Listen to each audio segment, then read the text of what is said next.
take you live at this hour. The Prime Minister is taking questions at a news conference in Sydney.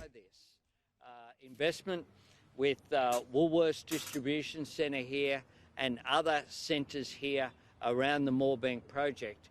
What you'll see is that investment making an incredible difference to the efficiency of the rail network. And in the 21st century, what we need to do is to move more freight by rail. It's more efficient, it's better for emissions, it's better for productivity, and it's cheaper. So it's the best way to move large amounts of freight around our nation is through the rail network, and this facility here is an absolute game changer that will drive that economic activity, drive jobs and logistics in southwest Sydney, and it's a very exciting day. What does it mean for the security of the national supply chain, especially in the last few years of the pandemic?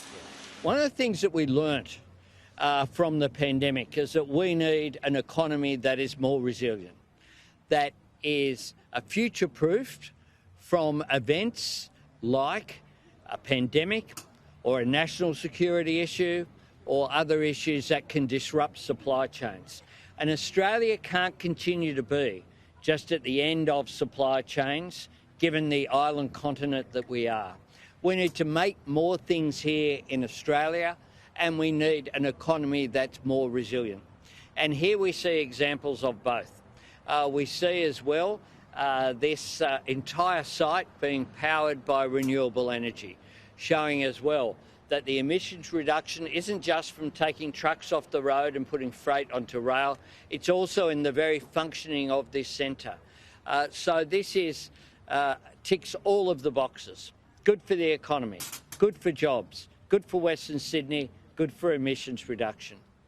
On to the death of the Australian aid worker, Zomi Frankcom's family say they support an investigation into whether those responsible for her death should be charged with war crimes. Will you back this? What I've said is that there needs to be full accountability and transparency for this tragic event. Zomi Frankcom should have been safe. Zomi Frankcom was doing work in the interests of humanity.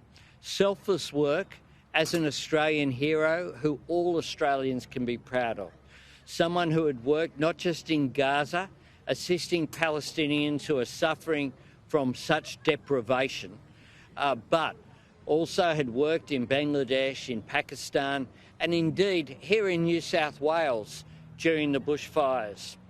Zomi Frankcom was going about her business, helping humanity, and her being killed in this way is a catastrophic event that is devastating for her family, but is also felt keenly by our nation. I spoke with Prime Minister Netanyahu yesterday morning. I have demanded full accountability for what has occurred. They have committed to a full and proper investigation.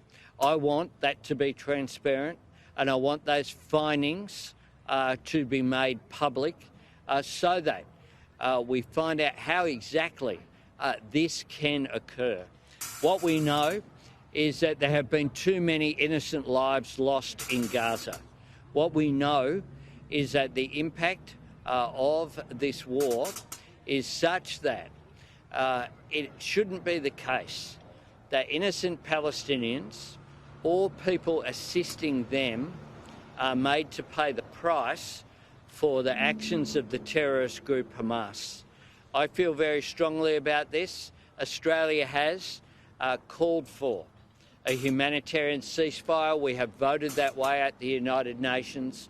I've issued multiple statements with the Prime Minister of Canada and New Zealand, as well as with ASEAN leaders.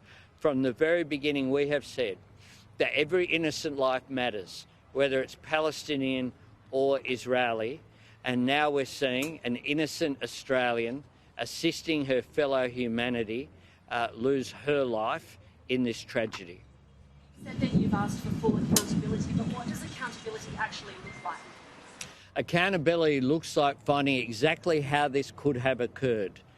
Zomi Frankcom was travelling in a vehicle that was clearly identified as an aid vehicle. It should not have been at risk, and we need accountability for how this occurred and for people to be held to account for this.